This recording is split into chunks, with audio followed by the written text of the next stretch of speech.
Olá! Agora, como parte do material que a gente está disponibilizando para vocês, nós vamos apresentar uma entrevista, uma conversa que a gente teve com o professor Manuel Morgado Rezende. Ele que é graduado em Psicologia pela PUC de São Paulo, ele possui mestrado em Psicologia concedido pela PUC de Campinas e ele possui doutorado em Saúde Mental, concedido pela Universidade Estadual de Campinas, além de possuir um conhecimento vasto sobre a teoria bioniana. Esperamos que gostem. Nos conte um pouco sobre você, sua trajetória, o que te trouxe para essa abordagem. Então, é uma série de acontecimentos não programados, não organizados, digamos assim, me aproximaram de bio.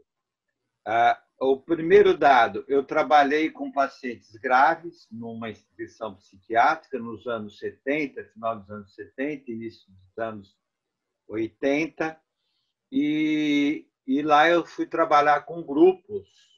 Uma parte do trabalho era em grupos. E aí eu me aproximei de um texto que eu já tinha estudado na faculdade, que é Experiências com Grupos, do Bion. Uhum. Wilfried Ruprecht Bion. Experiências com grupos.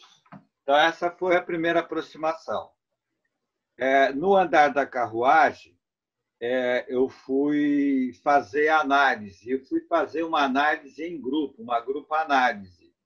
E o analista, que tinha sido meu professor na faculdade, na PUC, nesse caso, ele tinha feito supervisão e análise com uma pessoa que estudava bio, o Frank Phillips.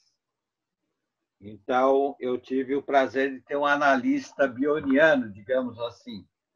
E ele teve um acontecimento trágico, ele foi morto por uma paciente quando eu estava em análise com ele. E daí eu passei para um outro analista que também era estudioso de bio. E a partir daí eu fui fazer formação em psicoterapia analítica de grupo no Instituto de Psicoterapia Analítica de Grupo de São Paulo, e com analistas que eram basicamente tinham uma boa formação em bio. Nem todos eram bionianos, alguns se diziam kleinianos, tal, mas todos conheciam o trabalho de bio e tinham tido contato com o bio quando o bio vinha para São Paulo, para a Sociedade Brasileira de Psicanálise. E nos anos 90 eu fui fazer mestrado, depois de, um bocado de trabalho com pacientes graves, experiência clínica, tal, eu quis pensar um pouco as questões da clínica e da prática. Aí eu volto para a universidade e fui fazer um mestrado em psicologia clínica. E ao mesmo tempo, entrei na Unital, isso em 91. E aí eu me deparo com uma orientadora que tinha feito um doutorado sobre bio, Pensando Pensar com Bio, Maria Emília Lino da Silva. Foi minha orientadora de mestrado. Está vendo aí as coincidências que a vida vai trazendo? Enfim, coisas que a vida vai trazendo. Bom, Sim, e sim. é isso, basicamente é isso. Aí, nessa época que eu estava em Campinas, eu conheci o Antônio Muniz Rezende, que era professor da Unicamp, e dava grupos de estudos sobre bio.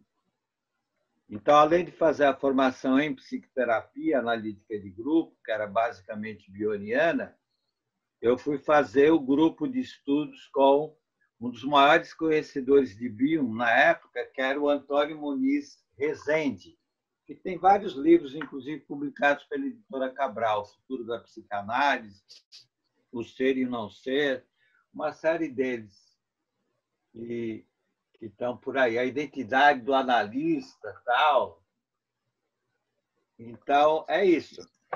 É isso. E aí, sendo professor mais tarde, na pós-graduação em Psicologia da Saúde, que é o que eu faço até hoje, sou professor no programa de mestrado e doutorado em Psicologia da Saúde da Metodista. Lá eu tenho uma disciplina de grupalidade e saúde mental. E todo ano eu começo por experiências com grupos do Bio. Então, todo ano eu releio esse livro. E todo ano eu me reencanto e aprendo algo com esse livro. Fora os outros livros, as conversas brasileiras em Nova York, do Bio, conversando com o Bio, em Nova York, em São Paulo, que esse livro eu recomendo para vocês que estão começando. Levanta um pouquinho. Ah, agora dá para ver. Conversando com o Bio. Ah, sim. Para vocês iniciarem, é legal, porque são conversas informais que ele faz para psicólogos, psiquiatras, psicanalistas, enfim, todos. E a maior parte delas, nesse caso, Nova York e São Paulo. Então, são comentários da clínica, da teoria e principalmente do método. O Bia é um cara muito atento às observações.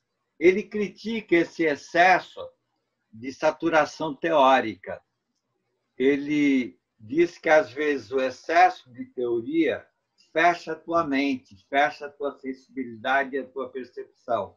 Então, é fundamental uma posição de não saber, uma posição de curiosidade em cada atendimento, em cada sessão. Quer dizer, ele propõe algo muito importante em termos do método clínico, que é uma postura de que as sessões todas são sessões novas. Cada sessão é uma situação nova. A gente não deve construir uma narrativa linear, simplória, determinista. E aí ele começa a se diferenciar dos outros. Cada sessão é única e ela deve ser vivida como uma possibilidade de experiência emocional, uma experiência de acesso àquilo que ainda não se sabe. Isso, ele diz, em oposição àquela ideia de você ficar construindo algo ascendente, progressivo, essa fantasia, sabe, do progressivo, do linear. É uma perspectiva mais linear, mais determinista, que, na verdade, é um sintoma da nossa cultura, que é a compulsão à repetição. É falar mais do mesmo e não encarar o quê? O incerto, o desconhecido, aquilo que se esconde por trás de cada sintoma e de cada fala e de cada silêncio e de cada ruído. Então, a perspectiva dele, e eu acho que isso não mudou na vida dele, por mais que ele tenha feito vários livros, vários textos, tal, desde a primeira trilogia até a segunda trilogia de livros, na verdade, ele sempre, desde esse aqui, que é da época da guerra, consegue ver? Sim, sim. Experiências com grupos. Sim. Chama de livro, mas, na verdade, são vários artigos científicos que ele publicou durante a guerra. Começa na Segunda Grande Guerra Mundial, quando ele atendeu pacientes da linha de frente que estavam sofrendo com a guerra. Então, são vários textos. E aqui está toda a base da teoria do Bion. Toda a base está aqui. Né? Aliás, é uma divisão até, né? Que, não uma divisão, mas é um dos termos que a gente encontra na teoria dele, né? A gente leu em alguma obra que não a obra nem a teoria, mas o estudo dele teve dois momentos. Um que ele se preocupava com o estudo dos grupos, né? E um outro que ele se preocupava com pensar. Então, na verdade, ele diz que cada um de nós é um grupo. Ele não vê o indivíduo só como indivíduo, como as teorias clássicas. Ele diz que nós somos um grupo. A grupalidade é psíquica. Na verdade, ele retoma um conceito que o Freud iniciou e não desenvolveu, que é o conceito de grupalidade. O grupo não é apenas a reunião social de pessoas ou a reunião de pessoas num grupo de trabalho ou numa festa, ou num grupo de estudos. O grupo ele existe em nós enquanto uma pré-concepção psíquica. Há um grupo em nós, há um grupo original em nós, que é o grupo da nossa família, claro, em primeiro lugar. Todo mundo vem de uma família. E essa família está conectada com ancestralidade. Então, aqui não tem nada de mítico e não tem nada de inconsciente coletivo. A ideia é outra. Quer dizer, você é e torna-se a partir de outros que falam em você e que vão formar as tuas identificações e as tuas diferenciações. Então, antes do eu, não é? Da identidade singular e individual, existe uma retomada permanente para o sujeito social, para o sujeito grupal que está em nós. Então, quando a gente encontra um grupo social concreto, objetivo, a gente carrega toda essa hipótese do que a gente pode encontrar numa experiência grupal. E é exatamente por isso que, às vezes, encontrar grupo é legal e, às vezes, encontrar um grupo não é legal, porque remonta a toda a nossa história de relações grupais. Então, as pessoas acham que, quando ele fala grupo, ele fala em agrupamento de pessoas. Não, é muito mais do que isso. Ele fala dos grupos sociais, sim. Ele trabalhou com grupos de soldados na Segunda Grande Guerra Mundial, fez um trabalho bacana, muito interessante com essas pessoas. E a proposta dele nesses grupos era estudar as tensões entre as pessoas. As tensões, os conflitos, o clima emocional. E é isso que ele vai estudar a vida toda. Tanto é que o último livro dele é Atenção e Interpretação. Acesso científico a indivíduos e grupos.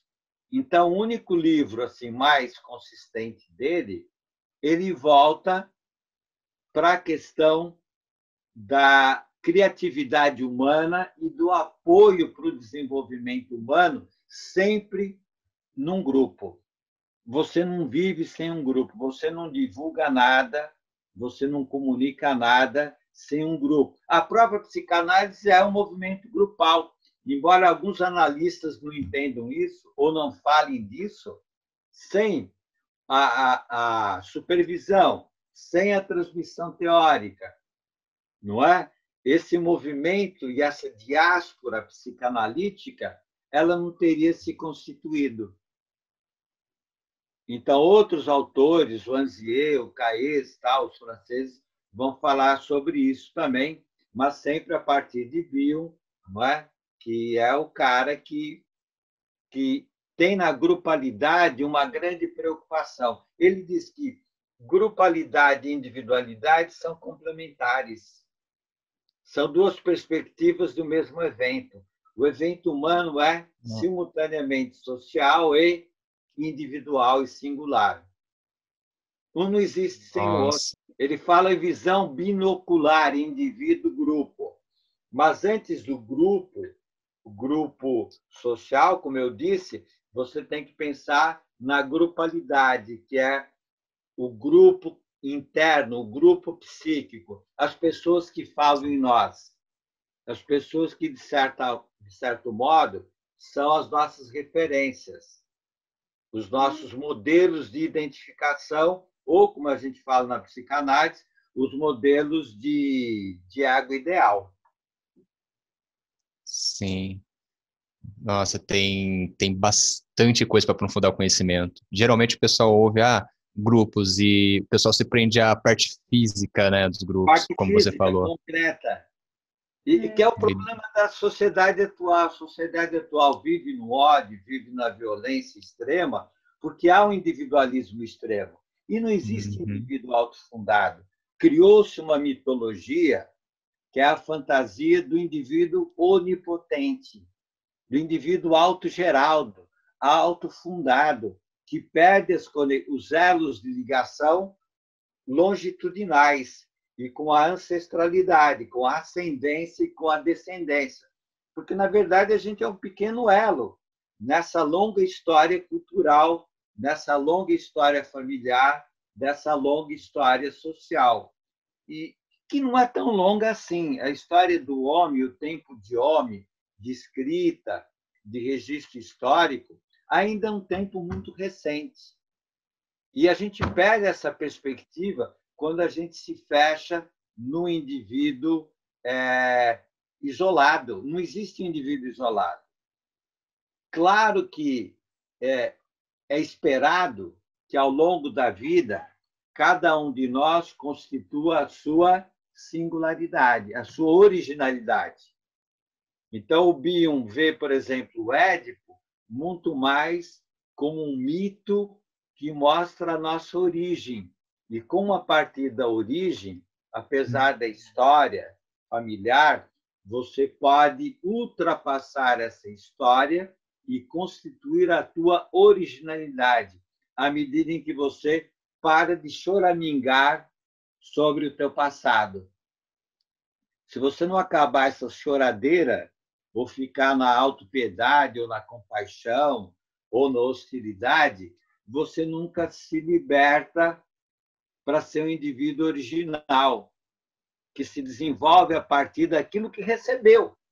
Que aquilo que recebeu está posto.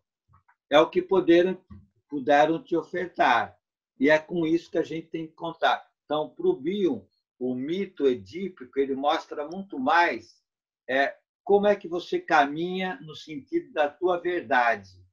Verdade aqui enquanto a tua realidade psíquica. Como é que você consegue sustentar a tua originalidade, a tua autonomia psíquica? Em que medida você consegue lidar com essa experiência emocional e aprender com ela? É isso, essa é a ideia fundamental de todo o trabalho do Bion, assim, simplificando. É como você pode transformar-se a partir da experiência, seja ela qual for. Claro que há aqueles que vão fazer dramas, há aqueles que vão ficar no ódio e vão ter muito ódio em aprender com a experiência. O Bion usa muito a palavra experiência, mas só que ele quer falar experiência emocional, o que você sente quando você pensa. Então, a teoria do pensar, na verdade, é a teoria do que você pensa a partir dos afetos. Amor e ódio, fundamentalmente. Não é? E medo. O que você aprende com esses afetos? O que você consegue estabelecer de ligações a partir do teu estado emocional? Porque tem pessoas que, a partir do estado emocional, elas param de pensar. Elas só evacuam, só jogam para fora sua raiva, ou então para dentro o seu mal-estar, na forma de sintomas negativos, pessimismo, apatia, indiferença, descrença. Então, ele trabalha muito o pensar enquanto elos de ligação entre afetos.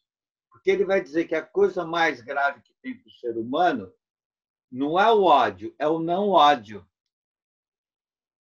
Não é a falta de amor, e sim o amor que não é amor, o amor clichê, por exemplo. Eu amo chocolate, por exemplo.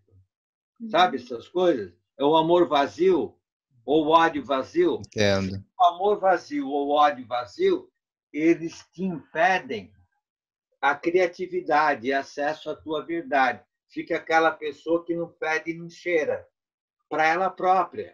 E daí vem o sentimento de vazio, aquele sentimento que na pandemia a gente vê toda hora, que é estar aborrecido, estar sacudo, estar não aguento mais.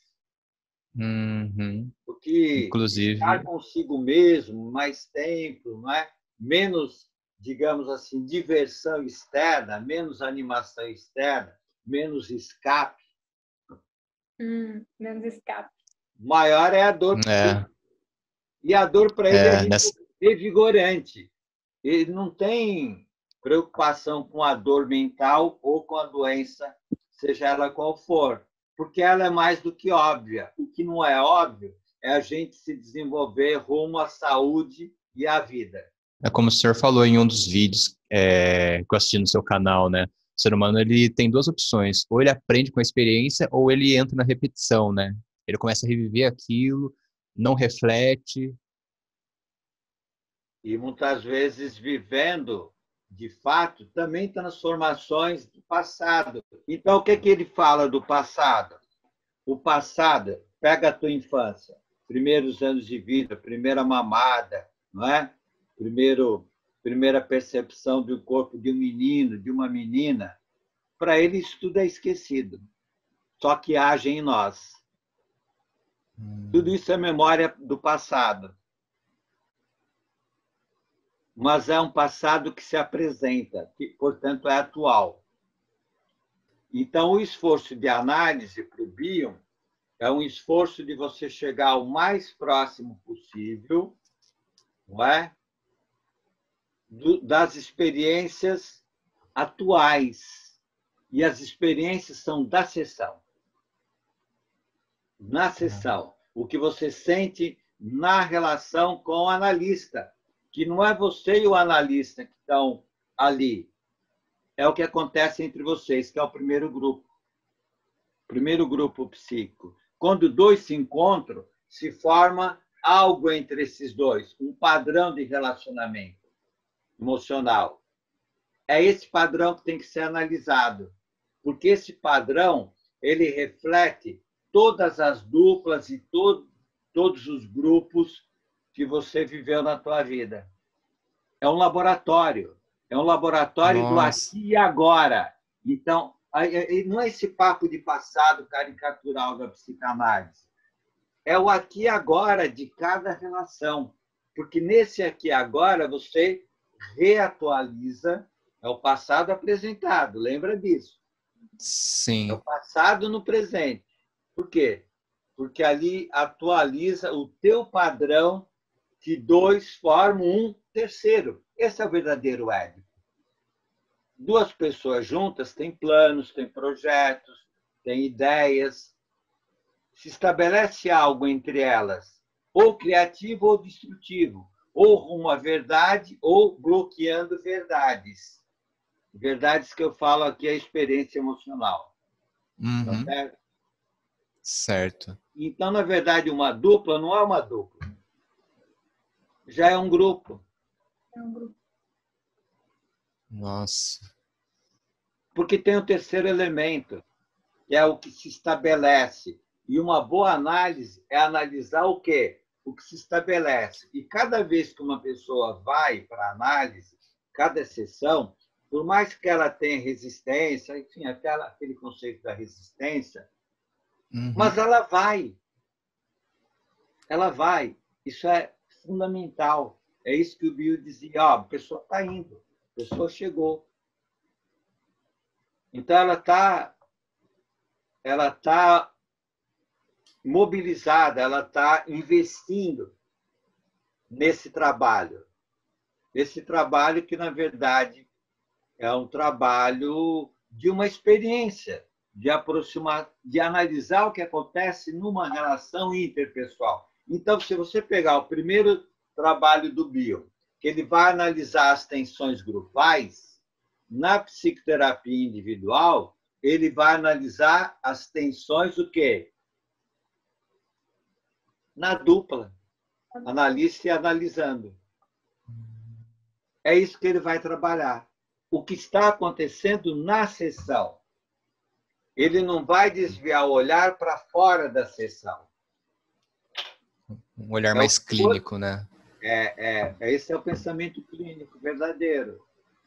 Percebe? É o que acontece na sessão. Sim. É o aqui e agora. Lembra você que o Bion tinha pais ingleses, só que ele nasceu na Índia, numa época em que a Índia estava sob domínio do Reino Unido.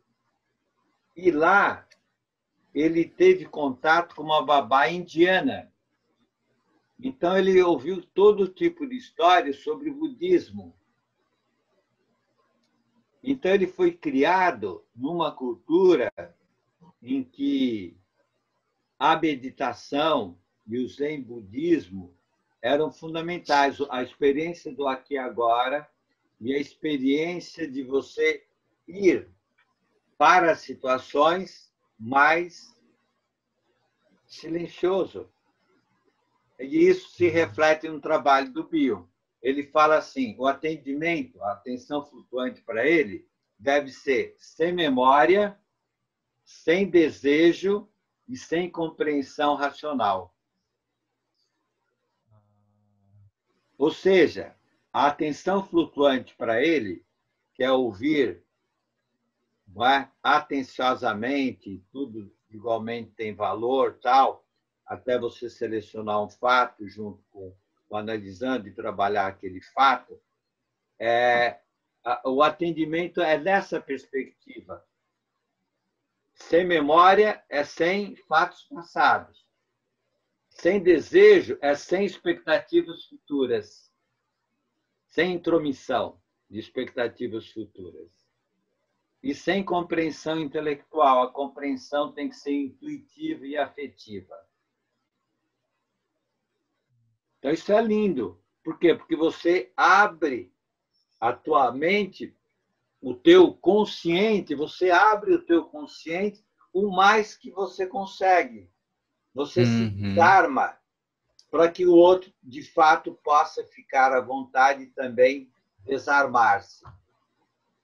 Você reconhece a pessoa como ela é, né? Você deixa a pessoa ser ela mesma, ela se abrir. Nossa, é bem interessante isso mesmo. E assim, nada de resposta.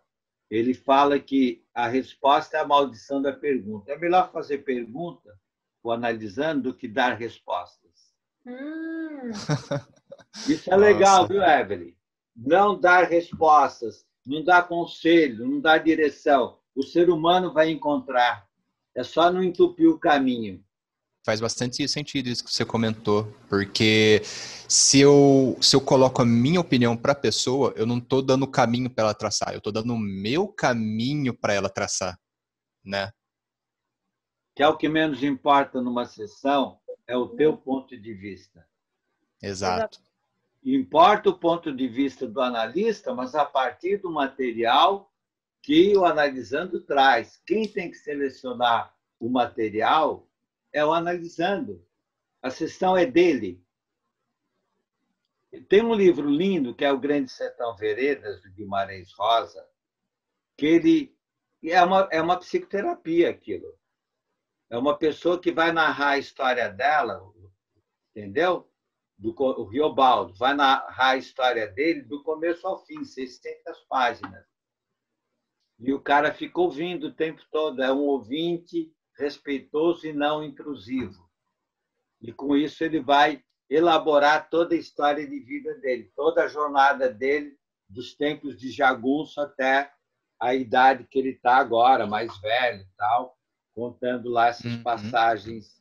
A epopeia dele, a epopeia do herói.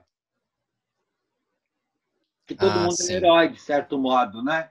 À medida em que consegue voltar para si mesmo. O que é ser herói?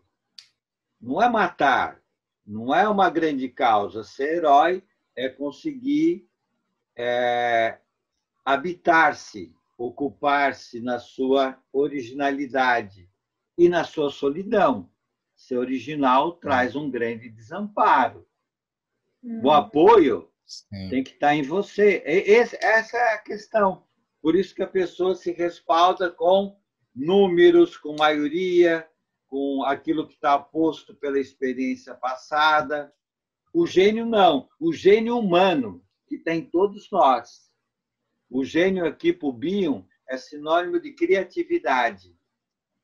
O gênio é sinônimo da criação, que todos nós temos. Só que a gente não exerce, porque a gente se acovarda diante de parâmetros prontos, diante da intromissão do mundo sobre nós, diante da normalização da vida e das pessoas, que é um padrão impositivo. Eu falo muito isso nos meus vídeos. Eu acho que seria, não sei, né? Você falou bastante sobre o pensamento, sobre as principais coisas, né, do conceito de Bion.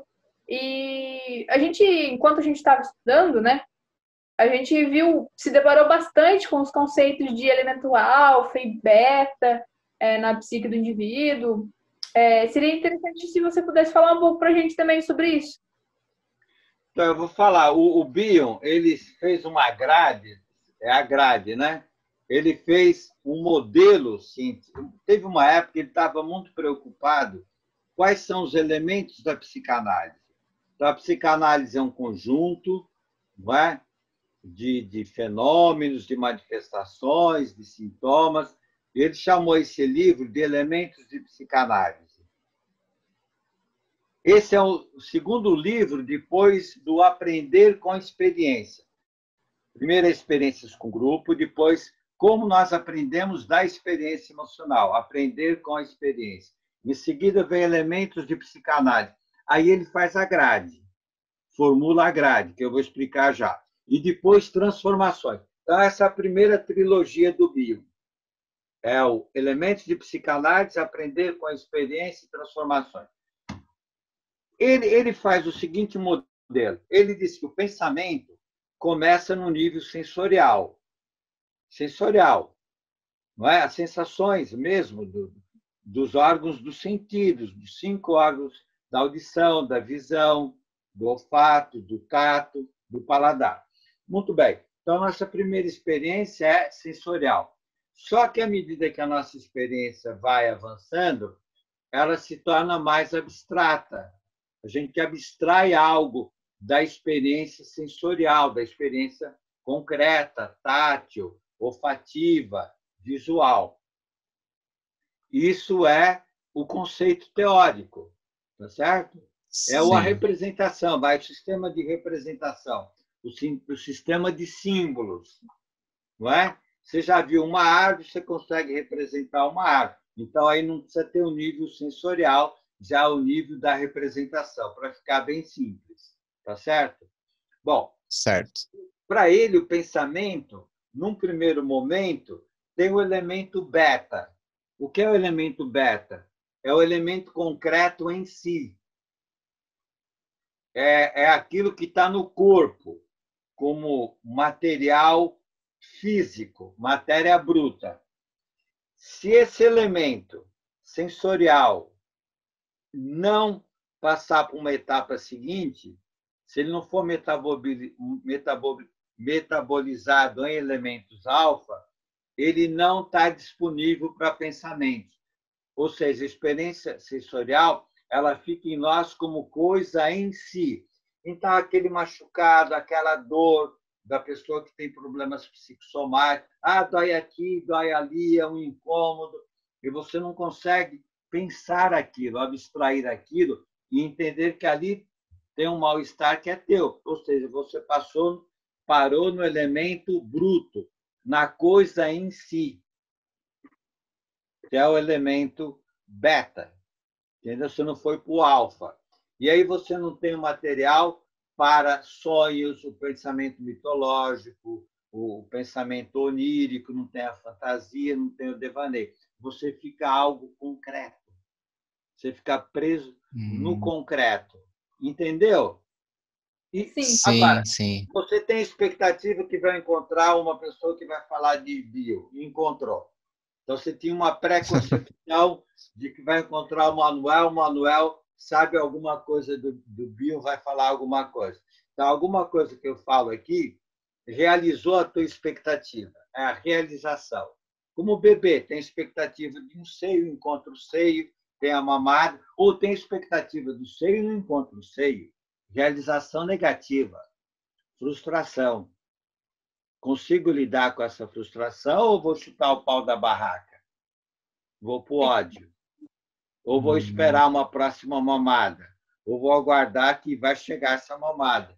Não é mais roupa que a criança quer, ela quer a mamada. Não é frio que ela tem fome.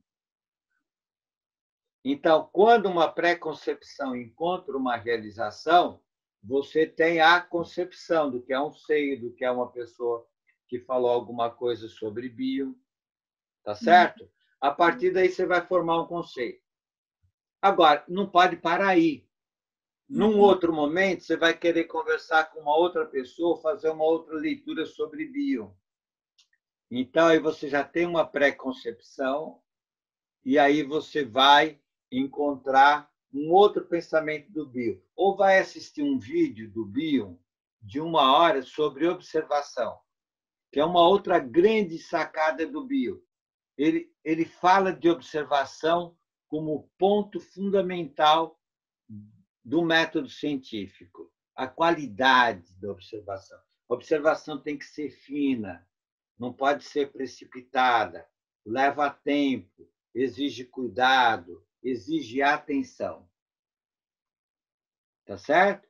E você tem que estar mergulhado na situação que você vai pesquisar, vai investigar. Então, essa história aí dos eixos, o pensamento, então, tem os elementos beta, alfa, função alfa, elementos oníricos, pré-concepção, concepção, conceito, até chegar no sistema científico, no cálculo algébrico, chegar em níveis mais abstratos, ou seja, você vê a ponte, mas você não vê o cálculo que foi feito para fazer a ponte. Que é coisa mais abstrata e mais concreta que uma ponte, que um prédio. Nossa, Faz sentido? Nossa. nossa, É isso que é é. verdade. Mas o Bill não ligava muito para a grade, não. Ele fez aquilo lá na primeira trilogia, e uma vez ele foi homenageado na Argentina, botaram aquela grade, o eixo vertical do pensamento. O eixo horizontal é como o analista ou o analisando utilizam o próprio pensamento na sessão. Fizeram essa homenagem e tal. Isso eu pensei uma vez, mas estou em outra. Entendeu? Ficou. Ah, Tem sim. gente que lê o Binho e fica muito preso. Aquilo é um instrumento para quem quer analisar um pouco a sessão, quando a pessoa precisa daquele apoio. Não que não Entendo. possa ser útil, pode. Por exemplo, quando ele fala no eixo vertical, é se você parte de uma hipótese definitória, você não sabe nada sobre aquele paciente, mas às vezes você já sabe, quem te indicou já te disse um monte de coisas. Como é que você vai lidar com aquilo? Aquilo vai te atrapalhar,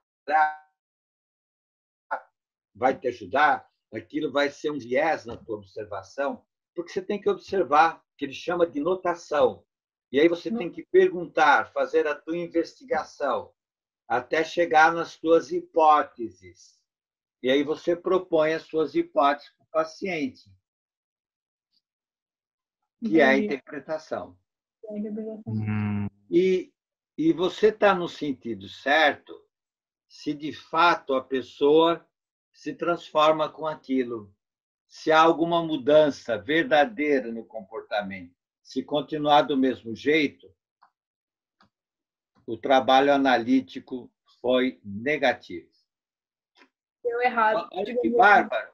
Se, de fato, a experiência analítica funcionou, para resumir a grade, para não ficar nesse blá blá blá teórico que não ajuda muito. Entendeu? Na prática, é assim: o que interessa essa pessoa se transformou, ela elabora, ela avança, ela tem mais coragem para penetrar no que acontece com ela, mesmo contrariando o analista, ela vai fazer uma ruptura. Chega uma hora que ela não vai precisar do analista, ela vai precisar da autoanálise, porque essa, como dizia Freud, é interminável. Autoanálise é você tendo um tempo para olhar para a tua experiência emocional. Isso é interminável. Percebe? Então, a observação do bio é muito fina, no sentido de que a gente não pode perder nunca o parâmetro da autoobservação e da observação do outro. Então, é menos teoria e mais contato com a experiência. A teoria a gente não pode ser devoto de teoria. Devoção de teoria é devoção pelo passado ou por uma verdade que é distante da vida.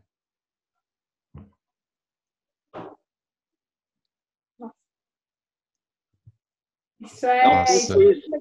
muito legal. nossa. Pode Tá falar. dando um brainstorm aqui na gente que a gente tá ouvindo você falar, a gente tá linkando tudo, que a gente vai pegando um pouco aqui de teoria, um pouco ali, e É, nossa, tá fazendo muito sentido agora. sim, Nossa, sim. é muito interessante. E é muito legal ver que antes eu estava me sentindo um pouco perdida ainda. O Daniel até conversou um pouco com a gente sobre Bion e tal, mas eu estava me sentindo muito perdida no sentido de eu não estar conseguindo conectar as coisas que a gente estava tentando aprender. E agora você meio que, sabe, juntou tudo de uma maneira muito boa. Muito boa. A gente falou, você falou, né, de elementos alfa, elementos beta. É, quais outros conceitos que você acha importante destacar também para quem está começando o estudo na teoria bioniana? Quais outros conceitos Acho que que você acha que também são o centrais? conceito de vértice que vocês não falaram, que é a perspectiva.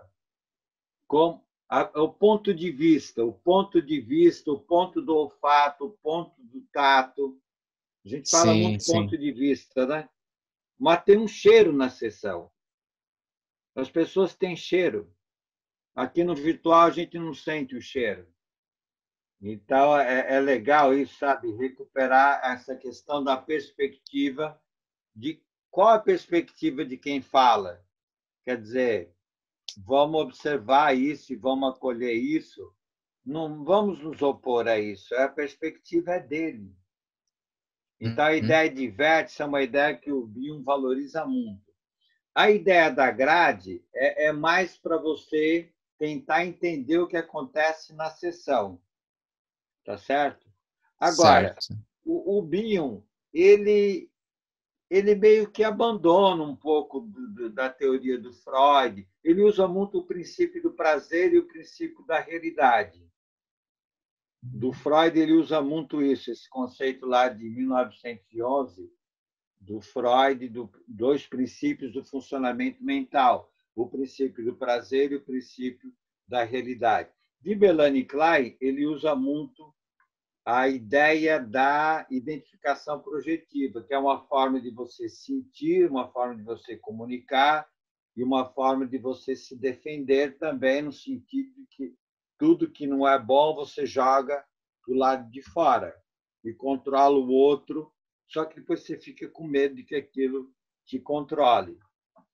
Agora, a ideia mais importante do Bion é a ideia de que todo mundo é criador, todo mundo é criativo, todo mundo é criativo e pode se transformar em criador.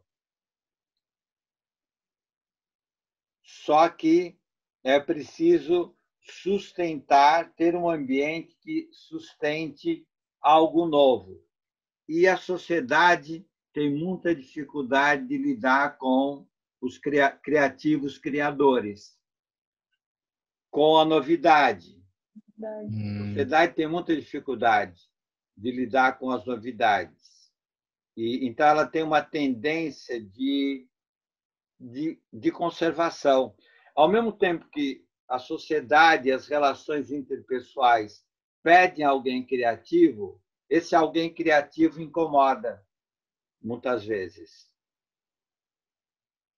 porque ele não te dá a estabilidade que uma pessoa comum, em geral, traz. Então, ele fala dessa tensão entre as instituições, os grupos e o gênio criativo, que é o cara que consegue chegar na verdade última, quer dizer, o cara que consegue trazer uma contribuição diferente para a humanidade. Então, e aí ele se refere, por exemplo, ao Darwin, ao Freud, ao Copérnico, que vai dizer que a Terra não é o centro de nada. Então, ele vai dizer e eu acho que isso é muito verdadeiro até hoje. A gente tem as instituições, para não ficarem submetidas só a regras, elas precisam de alguém que vitalize, não é? A própria instituição. Mas, ao mesmo tempo, aquele indivíduo parece ser uma ameaça. Há um sentimento de perseguição em relação àqueles que podem mudar o que está estabelecido. A gente viu também, eu achei curioso que você tinha falado na questão de cada sessão ser diferente. A gente tinha lido o conceito de reverie, se eu não me engano é assim que fala, né, Evelyn? Que é a Isso, capacidade Reverie, de... continente contido. Não, enfim, são conceitos da técnica dele, quer dizer, essa compreensão empática, essa igual a mãe, por exemplo, a mãe, ao se relacionar com a criança, mãe ou pai e tal, a criança não fala. Como é que a mãe vai se colocar em uma sintonia afetiva profunda para entender o que se passa com o bebê e conseguir acalmar o bebê e supri-lo? Porque se a mãe entrar em desespero, aquela criança vai ficar mais desamparada ainda, e muitas vezes acontece isso. Então, ele fala que numa relação continente-contido, nesse caso, o adulto vai ser o continente daquele contido, contido porque não se sabe qual é o conteúdo. Então, essa Sim. relação continente-contido, porque não é conteúdo, é contido, você não sabe o que você vai receber do outro. Isso vale para a relação mãe-bebê, vale para a relação analítica, vale para a relação entre amigos. Quer dizer, essa tua capacidade de verdadeiramente acolher o outro, ainda que você não saiba exatamente qual é o conteúdo, qual é o contido. Ainda assim, você é capaz de. Você não vai dizer para o cara, fique alegre, fique feliz, ou isso vai passar. Hum. Você não vai entrar com esse tipo de cala a boca.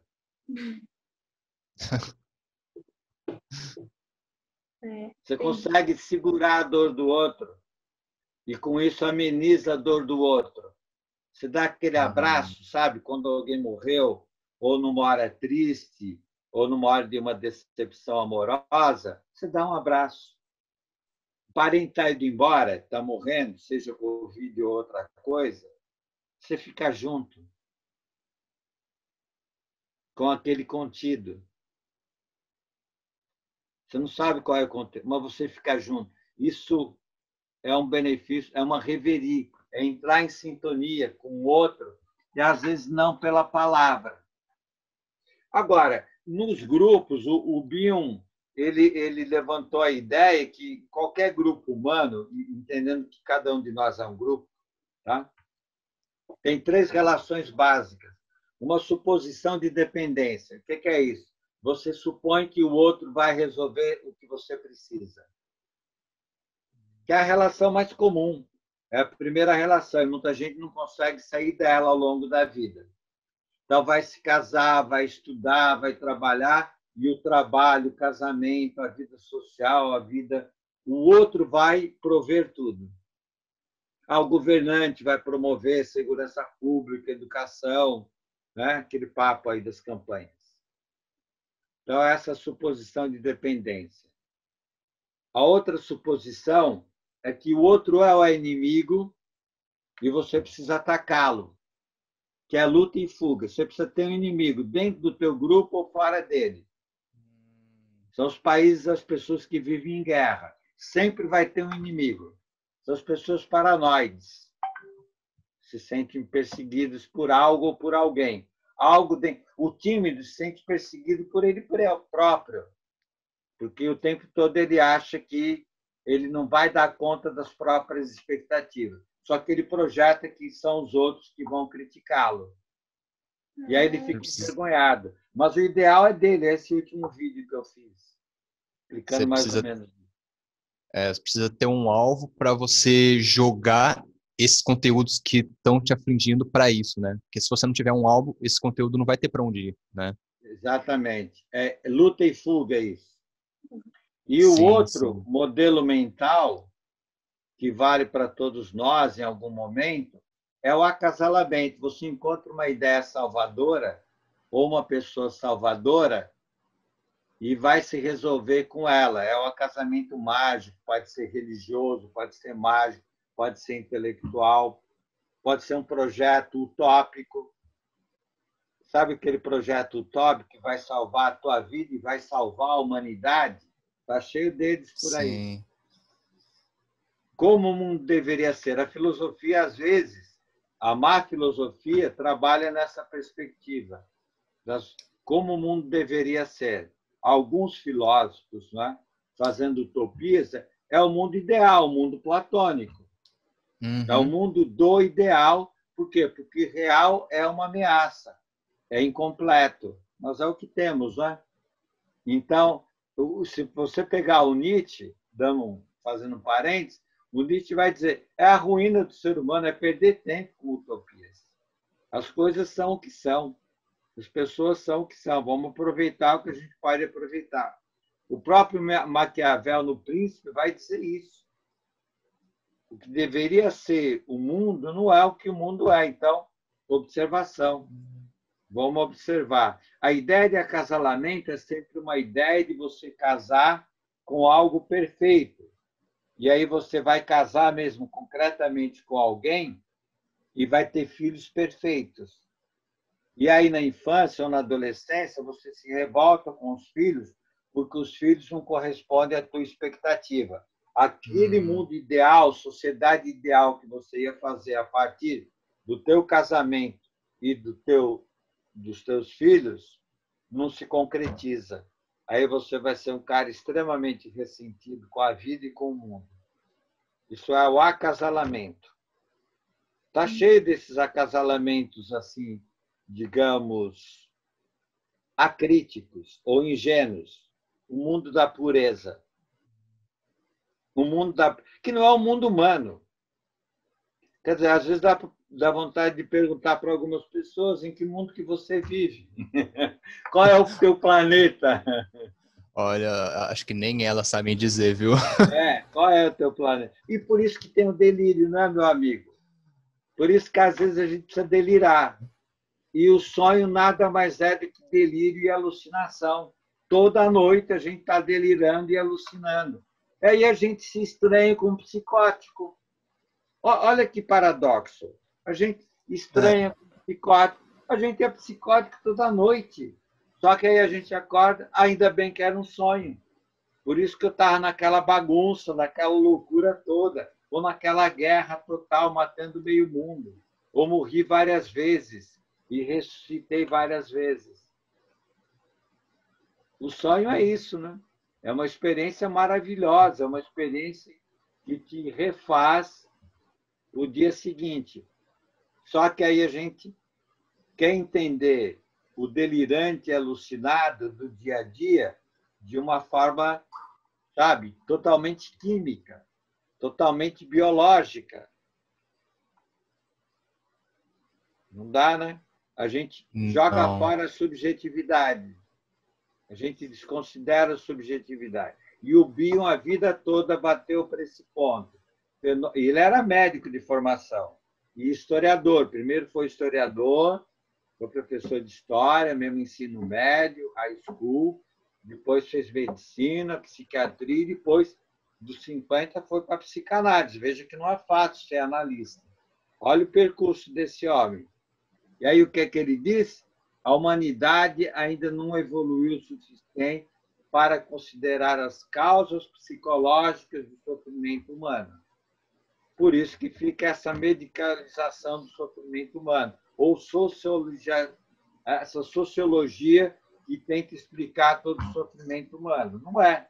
São coisas diferentes. Tem causas psicológicas. A vida é trágica.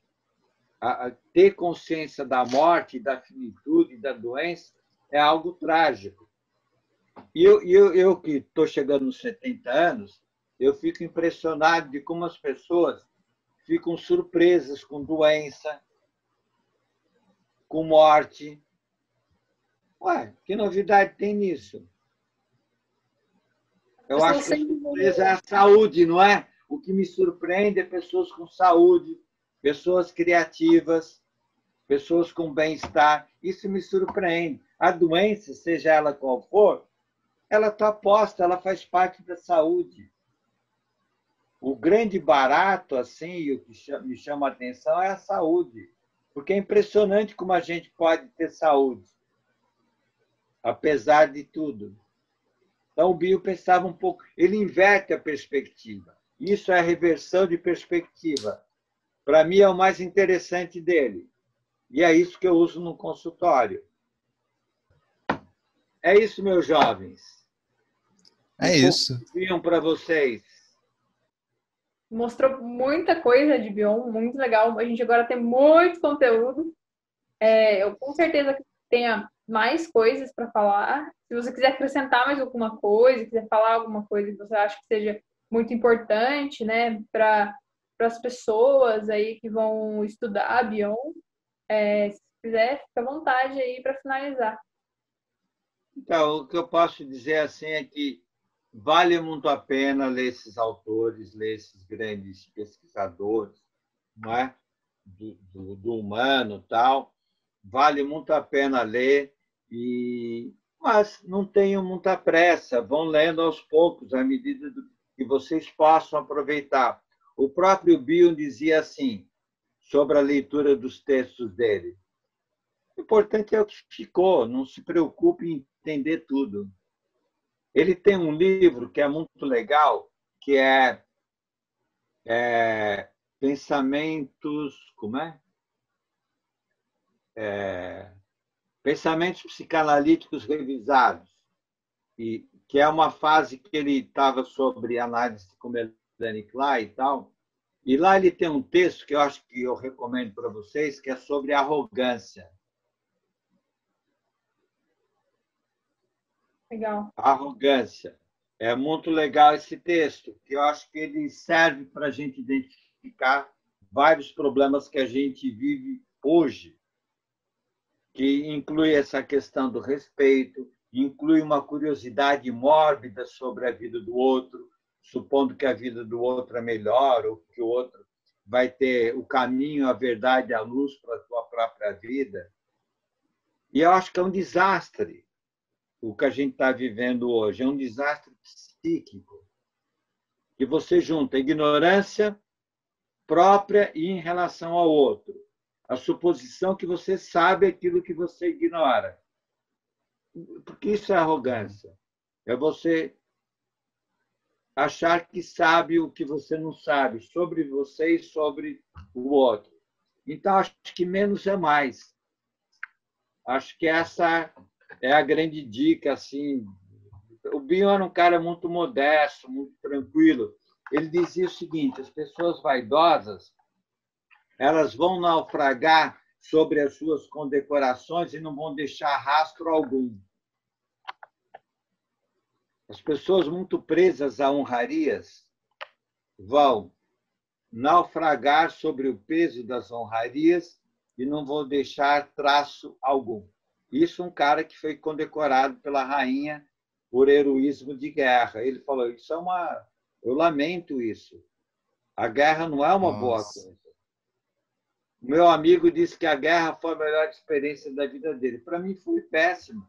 Eu tive que matar pessoas, tive pessoas sendo mortas.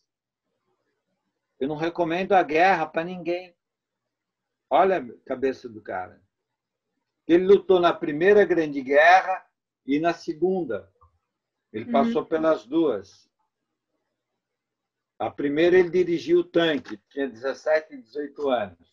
E na segunda ele atendia as pessoas que estavam com neurose de guerra. Esse é o Bion. Leiam sobre Bion, é um cara legal, vale a pena. Como tem tantos outros autores legais. Então, à medida que vocês têm um tempo, prefiram ler o original e não o que outros falam. É árida a leitura? É árida. De qualquer autor aí. Mas vale a pena. Não tenham pressa. Ah, sim, Saboreie. Com certeza. Gente, precisa saborear a leitura. Eu acho que a leitura é um dos maiores privilégios da condição humana. Sim, com certeza a gente vai buscar esses autores. A gente está mais ansioso ainda para ver sobre ele. Para começar esse, se for muito chato, esse é mais animadinho. É perguntas e respostas. É tipo perguntas sim. e respostas, tipo entrevista. Legal. Ah, bom? ótimo. Muito obrigado pela oportunidade de tentar transmitir alguma coisa da perspectiva do Bion. Nossa, a gente que agradece por o senhor compartilhar o seu conhecimento com a gente, porque foi fantástico. A gente tá aqui bobo de tanto conhecimento que a gente recebeu agora. Muito obrigada mesmo por ter se disponibilizado. Muito obrigado. Desculpe, é que eu falo demais, né, gente? Eu sou... Isso é ótimo, muito bom. Nossa. Era isso que a gente queria. Gente, se cuidem. Prazer. Tá ok. Prazer É todo nosso, Manuel. Boa noite para você. Tchau, tchau. Tchau, até. E essa foi a entrevista. Obrigado por terem assistido. As referências que ele mencionou durante a entrevista estão todas listadas aqui na descrição, tá bom? Obrigado.